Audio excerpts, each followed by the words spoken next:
Hello and welcome to Backchannel. Thanks to Liv with all her advent calendars there. Will, have you got an advent calendar yet? Have you sorted it? I'm picking it up from my parents on like Saturday, Fair enough. so I'm gonna have some You've binging got to catch up on. 3 days of whatever it is that's in that advent calendar ready for you. Yeah, if it helps, I've had a mince pie every day so far in December. Hello. Oh, have you? We'll talk that in a minute. My name is Kate. This is Will. We are the unofficial Kate and Will, or Will and Kate from the UK. Welcome to Backchannel. This is the only place that you can talk live with your hosts through your Amazon Echo device, which is really cool. So if you want to join in today, then we can see your messages. All you have to do is speak to your Echo device. So you say the device name, you use the word say, and then put your message afterwards. So Will, if you wanted to tell me how great my jumper was, what would you do? I would go device name. Yeah. Yep. No. Say, oh my goodness, Kate, I love your jumper. And then I'd get a message here in the studio that said, "Oh my goodness, Kate, I love your jumper." So you are really welcome to take part in the show today. I've got one big question for you today, Will. What's I would that? like you to take part in as well if you're at home. And that is, what are you proud of today? That's a great question. Do you want to have a think about it while we do some breathing? Yeah, I think I've got my answer that you're gonna like. Let's do some breathing first. Okay, let's do some breathing first. Right, so here we are at the start of our day, and what I want to do is create a little bit of a boundary between what's been going on before and what's coming afterwards. We're going to create a little island of calm in 8 breaths. All right, so here we go. Get yourself settled. Get your bottom level on your seat or your feet flat on the floor. Feel the connection with the ground below you and the earth below you, and let that connection make you feel safe. And then just relax your shoulders back. Get comfortable in your chair or where you're sat. And maybe close your eyes and just take a couple of breaths now, maybe 2 or 3. Just to find a nice deep breath. Here we go, and in again.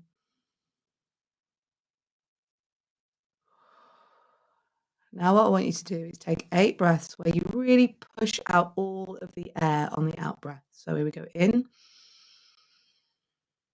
and out.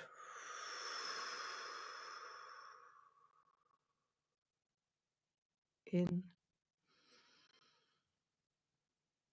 and out.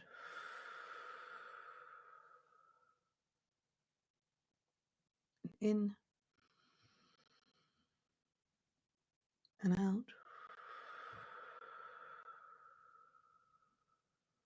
Really push out. In and out. Now start thinking about what it is you're proud of.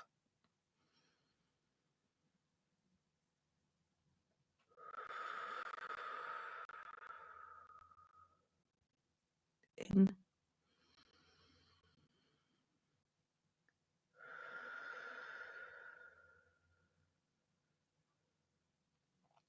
in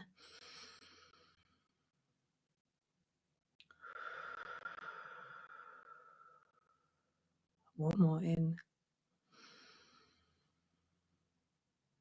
and out.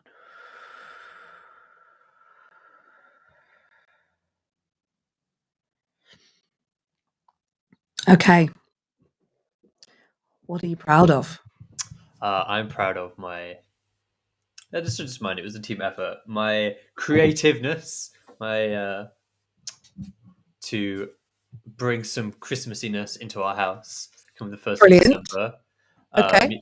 Me and my housemates decorated just like this synthetic plant that we've always had in our house. We decided, no, this year we're going to turn it into a Christmas tree. Even though it's not a Christmas tree, it's like a bamboo sticks with the leaves on it. So I'm proud of us for doing that, and I'm proud of me for having that idea and for making it happen. Amazing. What are you proud of, Kate Cocker? I'm I'm proud of early night Wednesdays. I think we've talked about this on Backchannel before, but you've been doing it for a little while now. And how are you finding it? I And don't know that also, we've tell talked us about what it on it is. Backchannel before. I I can't think remember. It's definitely come you and I up. had a chat about it this morning. You've definitely told me about it before today. Okay. So let's be frank, right? Thursdays is the day where meltdown day. You're a bit rubbish. Yeah, I don't know what it is, but it's not a new thing. It definitely was very noticeable when we first went into lockdown last year. The first few weeks of lockdown, every Thursday I'd have a little cry. I'd have to have a Thursday little cry. sit down and have a cry, Thursday cry. And we were noticing in the house, even now, that the kids were getting into a state on Thursday. For some reason, Thursdays, you know, Connie very argumentative. They're teenagers at the moment. They're growing, right? So about 3 weeks ago, my husband was away, and my daughter, who's 12, was like, "Can I come and sleep in the bed with you?" And I was like, "Yeah, of course. Let's go to bed early because I'm exhausted." Went to bed early and got up the next day full of beans. And for the first time in a really long time, that kind of Thursday, Friday come down that you tend to have. I don't know what it is. The week starts, you hurtle through Monday, Tuesday, Wednesday, and then Thursday, it's like, oh no, I can't get any more work done. It just shifted it. It just shifted it completely. And so this last few weeks, like my daughter is like 23 minutes past 9. She's like, we've got to be in bed by 9:30. 23 minutes past 9. She stopped Hawkeye last night. We were watching Hawkeye on Disney Plus. She stopped it. She went right bed. I'm She glad made me that it's go to caught bed. on. Yeah, but she was so miserable last night because she was so tired. Again, it's really full on. If you're at school all day, you're growing a human, which is yourself. And this morning, I went to CrossFit at like 6 a.m. And my husband turned up to the 7 a.m. class, and because he isn't with us usually on a Thursday morning. He went, "Hello." I went, "What are you doing here? You're not supposed to be here at 7." And he said, "I just felt really good. This early night Wednesdays is a great idea. We should do it every week." I went, "That's why it's called early night Wednesdays. We've been doing it for 3 weeks." So yeah, it is now becoming a fast habit in our house. And you're So seeing the benefits of it Oh, through all massively. of Like, you. I feel great today, and tomorrow won't be rubbish, and I won't be falling asleep early on a Friday night. And, actually, early night Wednesdays and every time I think about it, I think, right, if anyone invites me out on a Wednesday, it's just a flat no. Yeah, because of early night Early Wednesdays. night Wednesdays. And and like you said, because it's almost like a bumper in the middle of the week Yeah, that like just to get you carries you through. through. Yeah, It's like having a 3 PM nap. it is like having a 3 p.m. nap. Yeah, like fractals. The hour is made up of the day, which is made up of the week, which is made up of the month, which means that every third weekend in the month or something like that, you should just not do anything to get you through that final few weeks. I think so too. Have we got any prouds? Anyone proud of anything? Tell us what you're proud of. So, there's some information. So I don't know if you remember on Tuesday, Sunny said I was very nervous about interviewing. Did the CEO of a VR company, and did it go well? Your dashboard hasn't updated. Mine has. I'm happy to share. It went so well. Brilliant. I'm very pleased. I'm very pleased for you that it went very well. So I'm going to take that, Sunny, as your proud moment. So Sunny in Indiana, proud of dealing with the interview of the CEO. Did you do what we said, which was there was so much pressure, there was no pressure? I hope so. Right. We shall update you on that later. Right then. Something I thought we'd try today is we've done our breathing and everything, but everyday positivity, I need to explain that, don't I? So if you're new to the program, I present a podcast called Everyday Positivity, which is a daily podcast with a nugget of positivity, basically, for you. A little story, a little something to work on, a little something to think about. The idea is that I think everybody every single day needs to be reminded to be kind to themselves, because I sure do. And that's why early night Wednesdays work so well, because it means that I'm nice to myself on a Thursday, because Thursday was beat up day Thursday at one point. Beat up myself day Thursday. So I think that, so basically what we do is we go about spreading some positivity every day. And as part of it, there's a real community forming in the Facebook group. Sunny says that's something I'm definitely proud of this week. Brilliant. So in the Facebook group, We now do weekly hangouts. I'll get my teeth back in. We now do monthly hangouts, sorry, which are totally free and on Zoom. And if you want to take part in them, please head over to the Facebook group, Everyday Positivity with Kate's Cocker, because you'll find out all about them in there. What we do at these hangouts is we start every single hangout with an intent statement. And this intention statement is about reminding your unconscious brain to pay attention to the things that you want to achieve. And so I thought I would read you the intent statement and we could start the show that way. What do you think, Will? I love that. I think it's a great idea. Great. Okay, here we go. So usually we say it all together, but I'll just read it out. And this is my intent statement, and we use this all the time with Everyday Positivity. So I am committed to cultivating a positive and growth mindset by taking care of me. I set the intention to care for myself, to heal myself, to accept myself, and to love myself. I set the intention to be grateful for what I have, to live courageously, to manage my energy, and to do the work that means that I can thrive. And then I want you to do this yourself. I want you to say the words, I love myself, over and over again with me. You ready? 1, 2, 3. I love myself. I love myself. I love myself. I love myself. I love myself. I love myself. I love myself. I love myself. And hopefully that will give you some real reminder to really care for yourself and be kind to yourself every single day. And Kate, I'm going to ask you a question that you're not prepared for. Why does it make such a difference saying it out loud?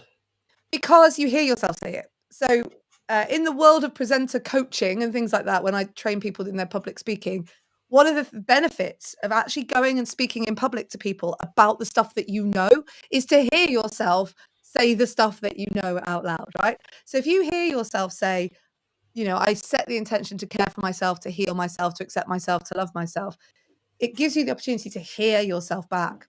And your unconscious mind is essentially quite lazy. We're looking for the easiest route to anything, right?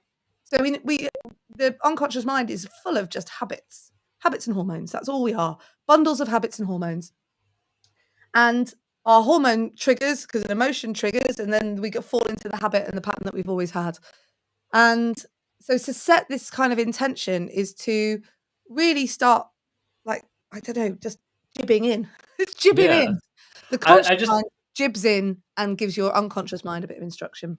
I think it's so interesting how much of a difference it makes actually saying the words out loud to yourself. Because it's one thing to think it, but I think your unconscious mind probably dismisses it more. But when you hear yourself say it out loud, it has much more of an impact. That's what I find. Yeah, it does. It just does. So hearing yourself, telling yourself that you deserve to have some love, I think is really vital, isn't it? I think so. You see it all the time. Like there's that wonderful video of Demi Lovato before she goes on stage at some big gig, and you zoom in and you can see that she's saying, I am enough, I am enough, I am enough, I am enough. And that's her way of going, right, I can go and perform and I can go and do this. Yeah. Because that naughty mind of ours it tells us things that generally aren't true. I bet when Sonny was going into that interview with the CEO, all that imposter syndrome stuff of I can't do it, I'm not good enough, it just comes through. What Sonny's saying now, and we said, it was, I remembered what you'd said about him being just another person, that actually inspired Sonny to ask a couple of questions about things he likes personally about VR. I bet he loved that. And it gave him more of a human feeling, if that makes sense at all. Yeah, of course it does. He got so excited talking about the things he likes that he accidentally interrupted me to tell me. That's brilliant. That's how much he likes the Angry Birds Sonny. VR game, which sounds like a lot of fun. Oh yeah, how much he likes the Angry Birds VR game. Amazing. So, and that's the thing. That's you creating a connection in the world. You haven't just been for an interview where you're giving the responses that you think you're supposed to give. You've actually inspired a connection and created a memory, and that is more powerful in those situations than anything else. And trust me, people love talking about themselves. That's why I have a show like this. Because I just get to talk about myself. But people do love talking about themselves. It's the easiest thing that you can do. So to be asked, to be heard, and to be validated is so, so vital to the way that someone feels about themselves, and therefore will create a great memory of you too. It's lovely and cyclical, isn't it, A that? good impression. It's nice. Yeah, Got to really go well nice. for Sunny. Really nice.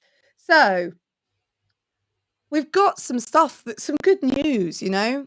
I was thinking that this hour, what I want this hour to become is a little island of positivity in your day.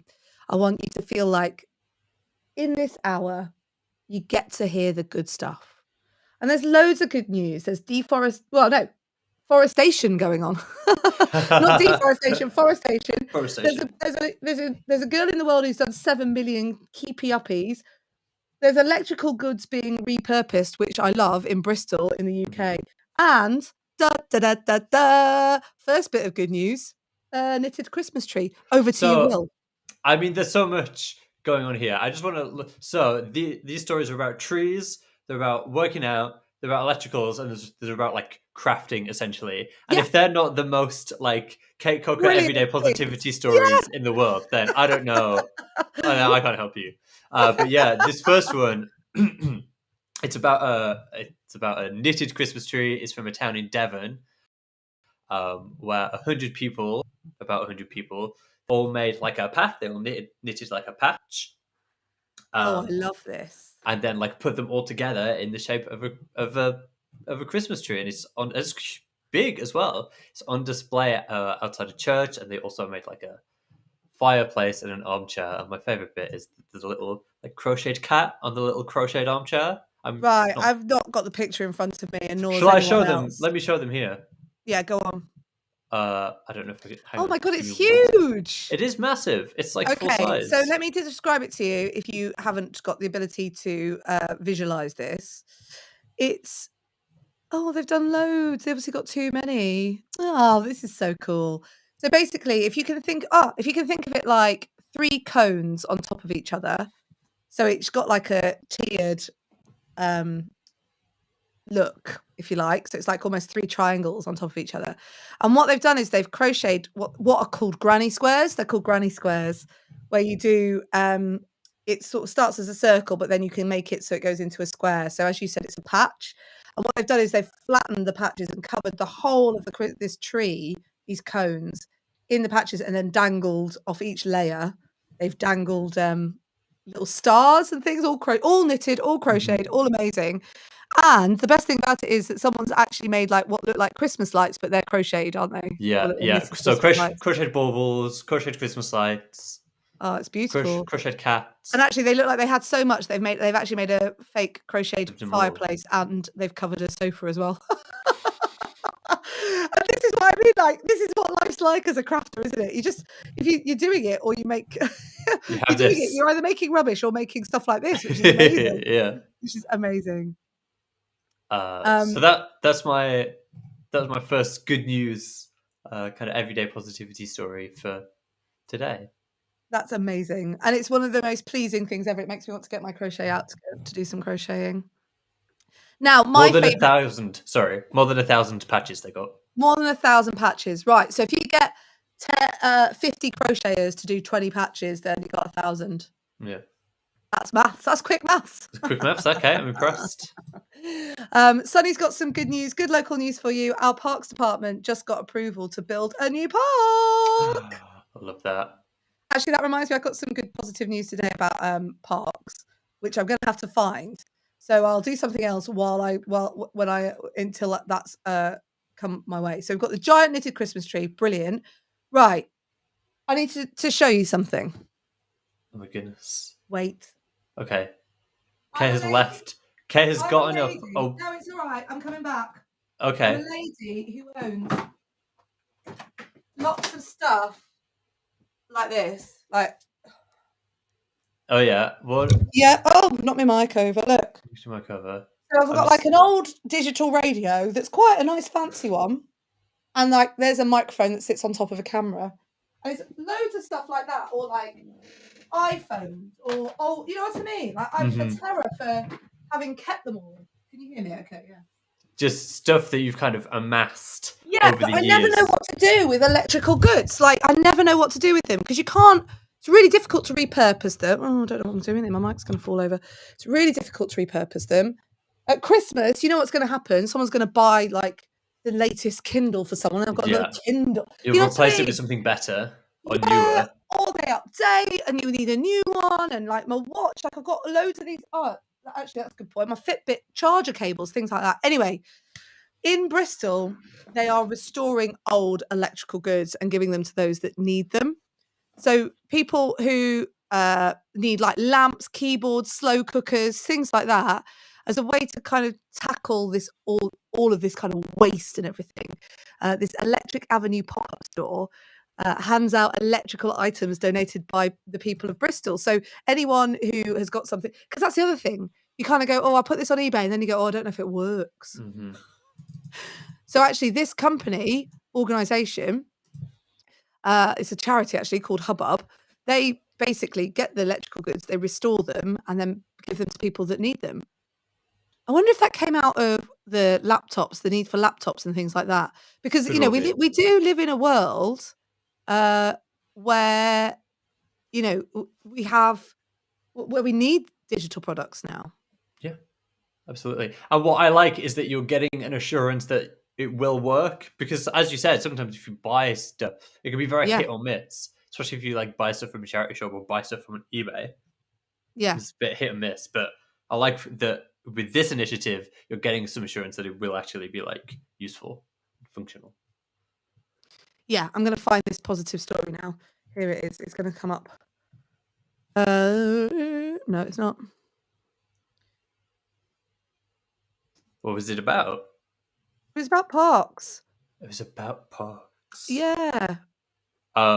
So Go on. Give us I another was one. gonna say since we've the last time we spoke we had a lot of snow, but we didn't. That we'd spoken Tuesday and we haven't had snow since then. We haven't had a load of snow, no. I was saying to someone the other day that in the UK, it's very much like we had snow on Sunday afternoon and by Monday lunchtime it was gone. I know, it was sad, but the reason it reminded me is because I got to go to my local park and build a snowman, See? which is ace. I mean, parks are on the up, aren't they? They Let's are be on the up. honest. Did you see the story about the people who got snowed in the pub with the Oasis tribute band? No. I said that sadder than I meant to. It's because I clicked on the link to go to to this news story that I just found, and it went to the wrong place, and I'd already deleted the email that had done so. So I know it's riveting You content crack me up, Kate. for a Thursday afternoon or Thursday day, wherever you are in the world. Let's try again. Here we go. Good luck. Here it is. Right, here's the story. The first ever Native American has been appointed to oversee the US National Park Service. Charles Chuck F. Sams III made history in November when he took up the role. I love that. That's good news. That's great news. So, and it's all, whenever you watch Parks and Rec, there's a lot of talk about Native American and the Native American people, if you like, and how they were treated. So they often talk about it as part of the Parks and Rec thing. So it's really cool to have a Native American appointed to oversee the US National Park Service. How cool's that? And that's a federal level position. Yeah. That's ace. Yeah, it is ace. That's a good story, that one is. And then we've got in the BC forest. Yeah, British Columbia's forest. We've got people saving old growth trees from further logging on 10,000 square miles of the forest. Mm-hmm. So I need to probably put this out to the group. I don't know, to the hive, which is that when it comes, we used to do things like this when we were younger. We used to go to like forest, national forest park or national parks with the forest in, and they'd often talk about, the regrowth of a forest. So it's like, we need trees, so we grow these trees and we kind of keep this cycle going. But it always really bothered me because I was like, don't trees take a really long time to grow? Yeah, like a long time. And these trees in the BC forest are like those trees that you see a human stand next to and go, I can't believe anything could be that big. Yeah. They're like, humans are tiny when they stand next to these trees. You have to so crane your neck all the way but up. the trunks are like 10 people wide and 10 people with their arms sprawled wide. So They're it does. huge. It really freaks me out. We saw them in California, the Yes, redwoods. that'd be the redwoods. Yeah, they're just huge. You just can't Yeah. imagine. So, and they've been growing for hundreds of years, and you can't imagine anything that is that tall. I know. And then you think, right, well, we'll chop that down and grow that again. It's like, well, no, hang on. But it's going to take You another 100 can't. years. Yeah, that's like 100 years. So, I mean, that's proper long-term planning, isn't it? I'm sure that someone knows the way. I'm sure someone will know the way of, what's it called? Sustainable Yeah, and like regenerating tree that. farming. Yeah. Can we book a tree farmer as a guest? You can, yeah. Thanks. Let's get a tree farmer on just to ask the question. Just to ask the question, how does it work? Like, it must take you a day to chop down a forest these days, a patch of forest, and it takes, what, 20 years to grow it back? At least, I would I imagine. mean, I get frustrated when, you spend all that time losing weight and then in 2 days you can pile it back on again. Because it's easier to... Is it easier to be destructive? Is that what you're saying? Yes, it is. Easier Yes, to be it is. destructive than it is to be... Well, this is all true, actually. No, that's a big, wild statement that I'm going to take back. But what I mean is, it's not all true. What I mean is that the right thing is often the hard thing. Yeah? That's what Dumbledore said. He said, Yeah, that's what it's the Brené difference says, between Brené doing what Brown. is right and doing what is easy. There's a difference between doing what is right and doing what is easy. There is, our brains are wired to be on the negative. Our brains are wired to make things easy for ourselves. Mhm. And so we'll take shortcuts. We'll avoid doing things that are hard to do. So I guess it's all the same. Like the stuff that it's like the stuff that's bad for you tastes the best. It's the same. The stuff that's probably more destructive is easier to achieve. It's the because easiest like, thing. Done. Quick, boof, done. There's lots going on in the chat. Let's have a look. Stacey says Texas has got some pretty good parks. Brilliant.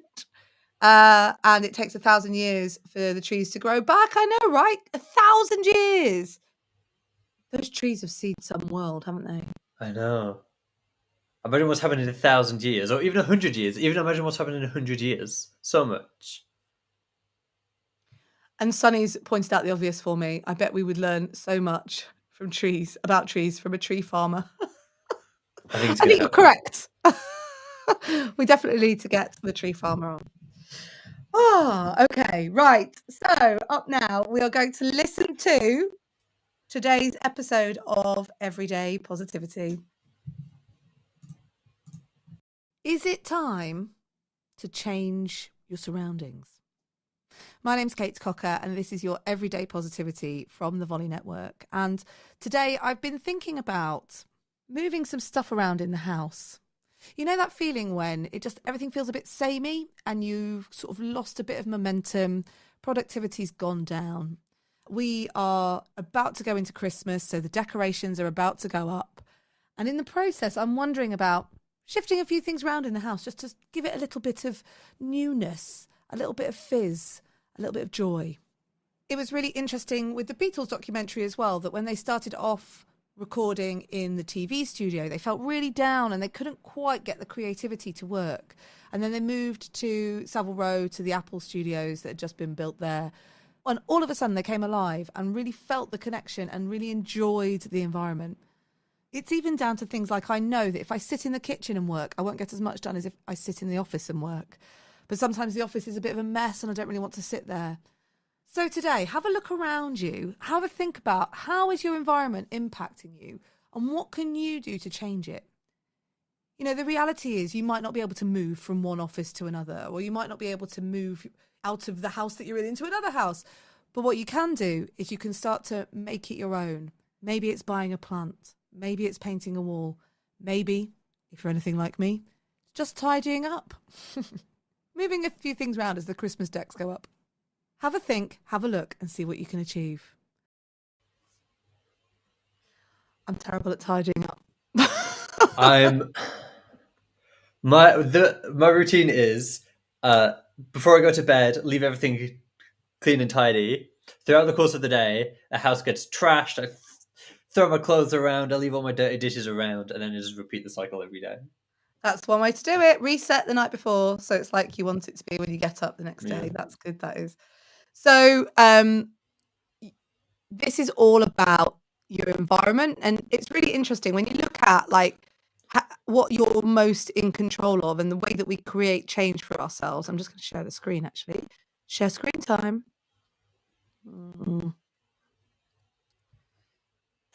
This is kind of one of those, I think it's, I can't remember the name of this. It begins with D, the triangle, and it's to do with where change comes from. And you are most in control of your purpose, right? So at the center, it's you, your purpose, why am I here? Identity, who am I? Like, the biggest results I get in coaching is when I get people to change the way they think about themselves. So, it's like, I didn't think I was an artist until I went, come on, Kate, you're an artist and you can paint, I just used to think I paint things. No, I'm an artist. And then you look at your beliefs and values, your skills, that's your capabilities, then it's your behaviors, and then it's your environment. Because of all of those things, actually, sometimes you cannot control your environment. But when you maneuver yourself around the environment, then it can have a level of impact on you. What do you think your you've brought me back, thank you. Yeah. What do you think what impact do you think your environment has on you? Massive, so much. I love this because I feel like I've got a lot to say about this. Go on. So, whoa, where to even start? So, I'm going to talk about it from like a work point of view because most things, a lot of that is what I do. Yeah. So every so often, maybe once a month, you and I, or some subset of our team, get the chance to be in the same space and work together from like Yep. one of these shared working environments, and that's just ace. I love Mm. that because it's a change of scenery. You're in a different environment, and it's some way where you're supposed to be like focused, and everyone's focused around you, and so you get loads of work done. But then also you're around your team and around the people you work with all the time, and Yeah. that's ace as well for different reasons. So Yeah. that's like what you said in the episode about like moving from one space, like a space that's for relaxing or living in, or Yeah. and then being in your office or whatever. Mm. So that's really nice. But then a lot of the time I work from home, and I live in a shared house with lots of other people. So I'm a little bit limited on space. So what I really try to do is create a division between like a work area where my desk is and where I do all of this from, which is what you're seeing right now, and then an area that's for like relaxing in, and it's for all the rest of it as well. And that division of like a workspace and a relaxing space, like a living space, worked really well as well. So I've kind of forgotten what your question was, but I'm really excited about it. How does your environment impact you? It makes it easier to have that division between work and home, between being on and working and being off and relaxing and hanging out and all the rest of it as well. It helps create that division between work will and home. And so how do you manage that as someone who works from home? It's difficult, but a lot of it is okay. But like during these times and in these spaces, this is where we work. So we don't do work in the living room because that's not a workspace. That's a hanging out space. Mm. And I But think that's a big part of it. you have in front of the telly work, don't you? In inverted commas, yeah. I do. I mean, I did last night. I had to do a load of copying and pasting of folders and documents. Oh, that's boring. No, I did it in front of the telly. Yeah. I think of it as like feet on your desk listening to music work. Yeah. That kind of thing. Yeah. There's something really refreshing. I mean, I am a messy person. I hold my hands up and say so. And what that breeds is messy children. Because kids aren't great anyway. I mean, I'm a perpetual teenager in some ways all the time. But the kids leave things lying around. You always see other people's mess over your own, right? Mm-hmm. But this morning I cleared the table. I had a client coming over, and I cleared the kitchen table. And it's like every time we tidy up, me and Tim go, "I really love this house." Yeah. And it's not like we hate it when it's a mess, but I really love this house. You can't And it's just appreciate it stuff. as much. No, and it's just stuff like being able to walk across the room without stepping over something. Yeah. It's really nice. And Uh, Connie's new job is to tidy up the hallway every evening, and so that's like one of her new chores, and she does such a great job of it because all it is everyone walks in the house and kicks off their shoes halfway up the hallway. I don't Yeah. know anyone's house where they don't whinge about coats being dumped on the floor or, shoes being everywhere. But at the end of every day or at some point during the evening after school, Connie will go round and she'll just neaten it all up and it's done. Yeah. It makes such a difference. Can't believe it. It does make a difference. I am a stickler for one of the first thing I do every morning before I have breakfast, before I go in the shower, is make my bed because it makes that space feel less messy and Yeah. tidier. And one of the best bits of advice, I'm gonna feel free to interrupt me because I'm gonna tangent. One of the best bits Yeah. of advice is that I ever got was to always make your bed in the morning because it's about like discipline and it's about, once you've done the first job in the day, you feel like You've done something. I love that. you've done something already. Yeah. And it makes your environment feel more welcoming and tidier and nicer. And then even if you have like the worst day, the most horrendous day that you've ever had, even if everything goes wrong, at the end of the day, at least you've still got a nicely made bed to get into. Yeah, 100%. I love that. That's something that there's a graduation speech about making your bed every day. Oh, is there? By some military man. I wish I could remember it off the top of my head, obviously. But it's exactly the same thing. And Jordan Peterson talks about this a lot, which is that, just make your bed at the beginning of the day, get that job done, feel good about yourself, get the discipline going. It's something that means that you will, and then you get into bed at night. Some of these jobs, and I know we've kind of drifted slightly, but some of these jobs are a bit like looking after your future self. So I've really started, I've started laying out my clothes the night before. Yeah. And when I wake up in the morning and I come to my clothes laid out, I feel like I've got some sort of butler. But it's just past you. It's just past Kate. But it's just past me. How good is that? I used to be the same when I went to school. I would make my lunch the night before. I'd get my clothes ready, my uniform ready. And it meant that I could spend an extra 20 minutes in bed because I could just get up and get dressed and go. Yeah. And it's unbelievable, isn't it? That decision making that you make the night before creates such a pace and a change in the morning. And so it's less discombobulating as well. So you're not trying to go, where is this? Where is that? You can just find it.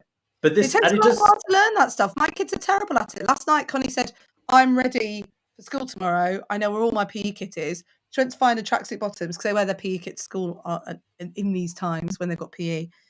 And she came out, she came down, she went, I don't have my tracksuit bottoms. And I was like, I thought you said you'd found it. She said, yeah, it was, but it was my jumper. It wasn't my tracksuit bottoms, so I don't know where they are. And so then it's like, chaos. Yeah. We can't find a pair of tracksuit bottoms. Arguments ensue because Louis like, I think you've got my tracksuit bottoms. And she goes, I don't. And then he says, oh, in that case, I've got your tracksuit bottoms. And then he says, my tracksuit bottoms are at the bottom of my laundry basket and they've got a hole in. I was hoping no one would notice. That's funny. I'm like, this is so silly. Anyway.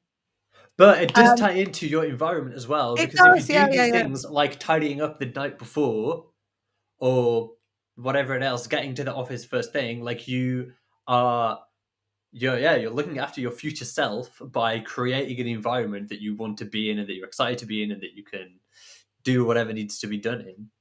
Yeah, absolutely. And I think the changing of your environment is always really nice. I know my camera's got a bit blurry. You've got soft on you, Kate. I've got soft. It's like a romance movie. Yeah. Look at her. Yeah, I think like we talked about it when Ruth Tung, who's the nutritionist, came on to Everyday Positivity. She did like a webinar for us or a little chat for us about eating. And because do you remember at the beginning of lockdown in sort of by June, we were all worried about how many snacks we were having and how little we were moving. And so she did a load of stuff about, make where you work and where you eat two different places so that you make the act of eating in the environment of eating really pleasurable rather than it being like a shove it in your face, not thinking. So it's like to be dead mindful about your eating. And I suppose that's one thing that you can really say for environment stuff is when you maneuver yourself and move into a different environment for a different activity, it enables you to be more mindful within that activity, I think. So that environment moving is like that mindfulness that you can Yeah. really use. And the time, yeah, which I'm just rewording what you said, but the time that you spend doing that activity is more meaningful Yeah. if you have a specific place for doing it. And this is what Dr. Linda Shaw said about sleep, is that Yes. you should the only thing you should be doing in your bedroom is sleeping. Yeah. Like don't be working in your bedroom, don't be Yeah, eating in right. it, whatever. Yeah, she did say that. Neuroscientist Dr. Linda Shaw. Yeah, she's that's really true, and I think I've really manipulated my environment now to make sure that I get a really good night's sleep. So yes, we have early night Wednesdays, but I make sure that I have an eye mask now. Like I feel so funny when I say I've got an eye mask. I feel slightly like not cool. Does it say Kate on it? No, but I do have one with Bluetooth headphones in. That's quite good. Okay. That's really good for when I'm okay. So here's a good one, right? So if I go and stay in a hotel for work or what have you, and you don't know what the environment's going to be, when you sleep a night in a hotel, your brain is designed to keep you on guard. And so you don't really sleep properly because all the noises are Mm, new, everything that goes on is new, all the sensations are new.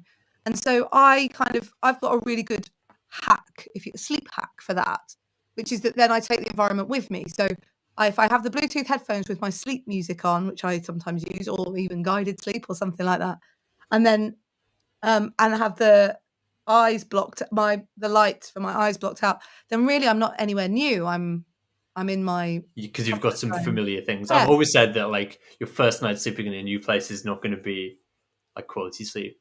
No. What's your favorite thing, Kate? What's your favorite object in your environment? In your house or in your office or to take with you?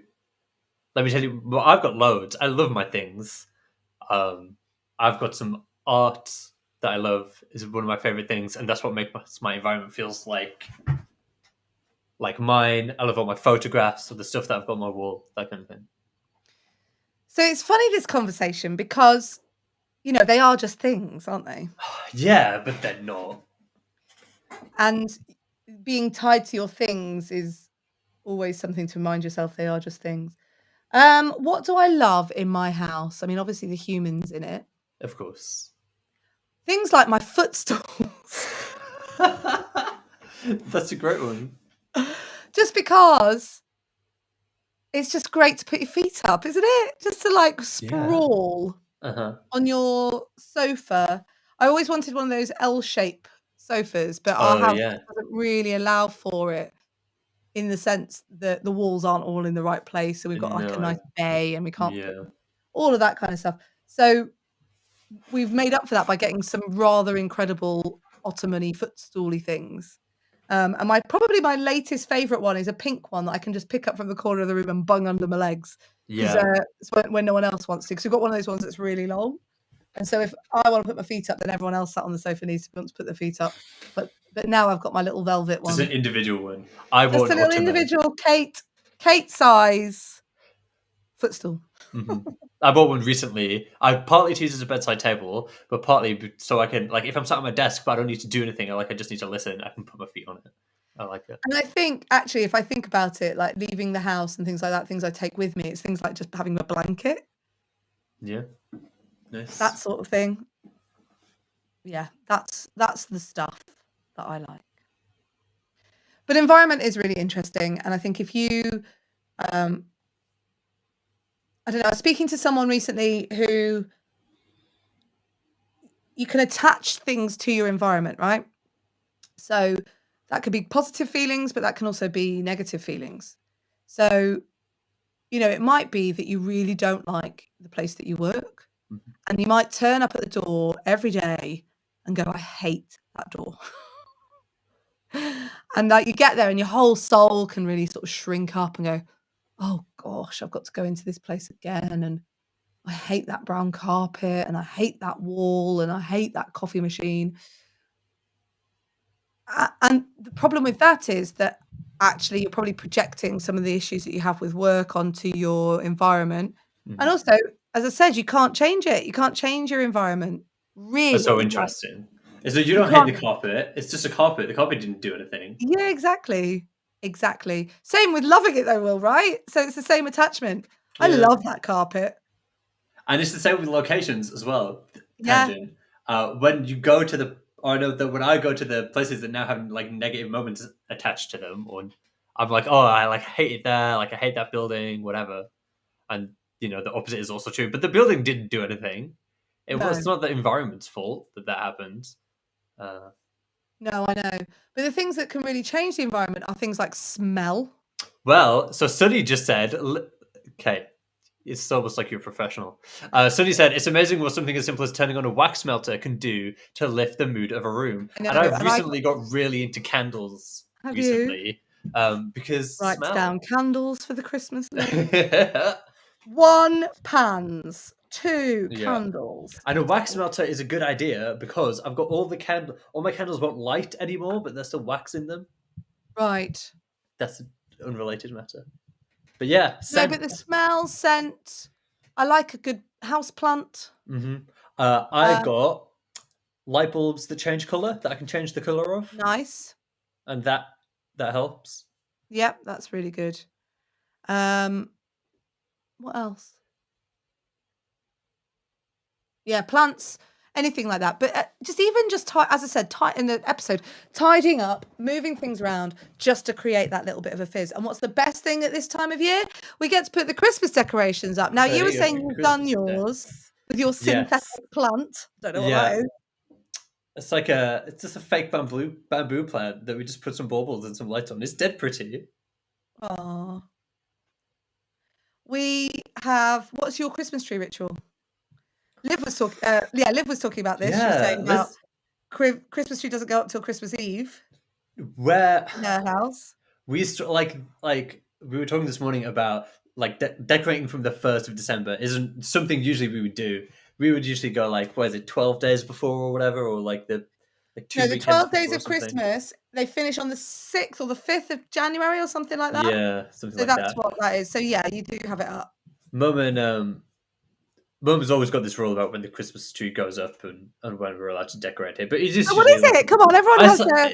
It's usually like a week before Christmas, and then we get the big box of decorations out, and it will stay up for quite a long time. Like we'll get our money's worth out of the tree. And do you have a fake tree or a real tree? We're a 2-tree family. So yes, we're a 2-tree family. The one in the living room that Father Christmas puts our presents under. That's a real one. But then we have one in like the hallway, which I call the outgoing Christmas tree. So it's all of our presents that we need to give to our family and our friends live under that one. That's quite cool. And then people come and like collect them, or we take them to them from under that tree. Oh, it's like the outgoing Christmas tree. Yeah, and then obviously there's an incoming one as well. I am a fan of that. And that's the synthetic one. Okay. And then we're also big into like a vase full of baubles. Do you mean it's plastic? Yeah, okay. It ain't real. I love a synthetic Christmas tree. What they're called. Is it? Well, we've got 2 synthetic Christmas trees. Okay. And my husband loves Christmas, but he really has pinched on the trees. So we did used to do real Christmas trees, but they can get quite big and wieldy. Yeah. And then you've got an extra job to do after Christmas. So we've invested in some synthetic Christmas trees, one for the kitchen family room and one for the lounge living room. But they're very narrow. Okay. And tall. So they don't take up a lot of room. That's good. Did you hang on a minute, let me show you this. So okay. Keep talking. Meanwhile, so every year there's a big Christmas tree that goes up in Trafalgar Square. It gets I'm gonna get some of my facts wrong. It gets gifted to Trafalgar Square from a European country. Is that your tree skirts? No, right. So I went to a shop about 2 years ago before Christmas. I went to the owner. What are those baskets without any bottoms? You're funny. Tree skirts. That's like when I had little mini quiches. I was like, this is brilliant. This is like omelette in a pie. Yeah. I've got myself a tree skirt, which I really love. So yeah, that's my favourite Christmas deck at the moment. But we have our Christmas ritual is this. Some people do put things up on Christmas Eve, but I think we just gauge it by the year. But our Christmas ritual is that every year we buy a new Christmas tree decoration. Oh, So that's Connie will nice. buy one, Louis will buy one, I'll buy one, Tim will buy one. We do the new one every single year, and it just adds to the Christmas trees now. And this year, we've got friends coming up who are also here this weekend, and so I've told them that we'll put the Christmas trees up this weekend, so that they can be part of the Christmas process, Yeah, and that they have to that's go and buy nice. Christmas tree decorations. I love On the that. Saturday, they'll do Christmas tree decorations, and then we'll put the Christmas trees up. Yeah, I like that. And if you've got 2 trees, that's more extra space for baubles. and Tinsel or no decorations. tinsel? I'm anti-tinsel, I'm afraid. Anti-tinsel. Although the shop up the road had this nice tinsel that looked like tree. That's funny. Yeah, I just don't love it. It makes me looking at it makes me feel itchy, and I don't like that. And it's like you'd rather have pine needles on the floor than you have tinsel needles, right? Exactly. And if you've got space for tinsel, that means that you could probably put more lights there. Yeah. So Okay then, Will. So after today, we have had what you're proud of. yeah. You have to remember to do what you're proud of, because Thursday is Beat Yourself Up Thursday. Mhm. Early night Wednesdays. Good news headlines. We had lots of trees, lots of great things going on. Crocheted tree, lovely. We've had the episode about environment. We've talked about environment. What have you learned today? What's your big thing? What's your takeaway? You'll enjoy the activities more if you have a specific space for them, place for them. Yes. And I have learned that I need to remember to make my bed every day and tidy up the night before. It's that reset. Yeah. Reset the night before. Look after your Nothing future better. self. Be your Looking after your future use future butler. self. Be your future use butler. Your future you butler. That's an episode right there. Be your future you butler. I like Yeah, that. man, that's gonna be a corker, that one. I always think about past Will. He looks after me well, past Will. Past Will looks after me well. Yeah. Amazing. Amazing. Who's up next for the rest of the day? Oh my goodness! I knew you were going to ask me that, and you've caught me off guard. We've got Anthony Davis coming up. What time does Anthony start? You can't remember, can you? I'll give Sorry. me 2 There we go. I'm seconds, and I'll focus tell again. you. Give me 2 seconds, and I'll tell you. I'm not going to give you false information. Thank goodness. We love Anthony. Kay Cocker, you've got a birthday coming up, and it's the weekend. Yeah. It's going to be 3 days of non-stop fun times. Yep. Tomorrow is chores. That was not the answer I was looking for. Birthday breakfast, birthday CrossFit at 8 o'clock, birthday, then birthday chores. So I've got to go to the post office and post all my eBay stuff. I've got to do all sorts of things tomorrow. Then birthday drinks around 3-ish, and then birthday friends arrive. And very quickly, what's your birthday breakfast menu? I have to ask. Well, my daughter's threatening millionaire's shortbread, which is my favourite. Okay. But it depends if she gets the chores done this evening in time. Funny. 12 p.m. till 2 p.m. All of these times are Eastern Standard. So if you live in a different time zone, good luck. Use your Google Calendar. Click on it. It'll tell you. Yeah. 12 p.m. to 2 p.m. The Anthony Davis Show. 2 p.m. to 4 p.m. is your pal Hal Rudnick. To round off the day, all you have to say to your device is open Backchannel. But you know that. If you're here already, you've done it. Yeah, hi. Or you can watch on YouTube. Yeah, you can. Which is where I think Sunny might be. Have a lovely rest of week. I will see you again on Tuesday. See you later. See you later, guys.